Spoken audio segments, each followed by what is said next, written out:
Steve Schnall, Jeff Schemmel. Yet another AD update, and we'll start talking football. New Mexico State, Saturday at 5 o'clock. I mean, they're all big, but this one seems large now. Well, I think so, and I think there's some momentum, especially on the defensive side of the football, from last week's game at Air Force, Steve. And I think everyone's excited about an opportunity to get back home.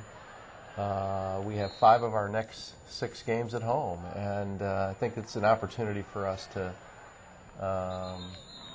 get a little bit of home field advantage and hopefully have a good crowd, a great crowd for those games, and starting this weekend with New Mexico State. And it is the Brian Sipe jersey giveaway. First 20,000 fans will get the number 9 jersey that he wore at San Diego State. But you can't be a fan of football and not know about Brian Sipe, whether it be college or his professional career. Well, that's so true. I mean, not only his great career here, but with the Cleveland Browns in the NFL and NFL MVP, it doesn't get much better than that. So really excited about the opportunity, and I know our Marshall Faulk jersey giveaway a year ago was a huge hit with the fans. You still see those jerseys on people, and I think the same will be true with Brian Sipe. Well, we're going to talk to Brian Sipe because we want it to be a competition. We want to see just as much energy for the Sipe jersey as we had for the Faulk jersey. But that, again, first 20,000 fans and tickets available through Ticketmaster or at the windows on game day.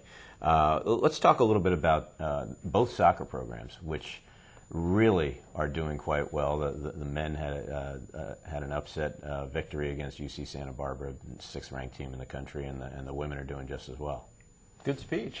And I don't know what else you could add, but it's a black and white ball. But I don't know if you want to add anything else beyond that. I know first the men. I think Lev Kirshner felt like his team struggled early, and now they've had some momentum and some big wins.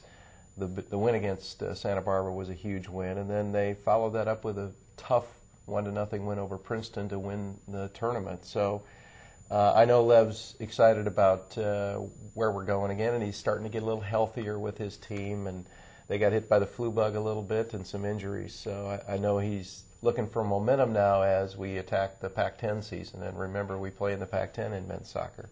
And on the women's side, they just keep getting better, and you can see it. They're still very young.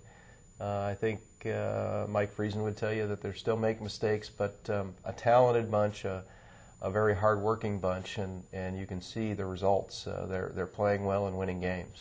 And then as we turn to October, basketball is right around the corner, and the preseason magazines are starting to come out, and the men are looking good, and the women, even though the magazines don't reflect what's going on in women's basketball, but there's an anticipation that we may be a preseason top 25 there. So. Well, and I think the first preseason poll came out for the women, and they're ranked 22nd in that first poll. So I know Beth Burns and her staff and her kids can't wait for this season to begin. They return 4 starters, and some transfers that sat on the bench last year and watched are going to be able to play this year, and I know they'll contribute. It's perfect for Beth's style of basketball. We're going to be deep and talented and very athletic, and the style that she plays is perfect for those kinds of numbers. So I think the sky's the limit for women's basketball, and I think they feel that way too. And on the men's side, lots of newcomers. We lost some great players, but I think the coaches are excited about what they see already. The kids that have transferred in, the kids that the freshmen, a couple of freshmen that I think will play a lot for us.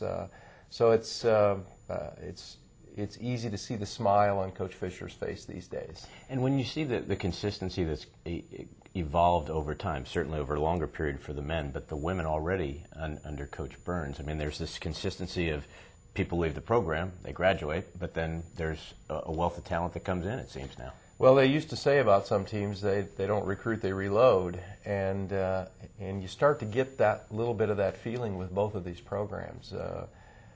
Both Steve Fisher and Beth Burns are 2 of the best recruiters I've ever seen, and they're relentless at it and work very hard at it, and that pays dividends when you continue to bring good talent in, even when you lose good talent.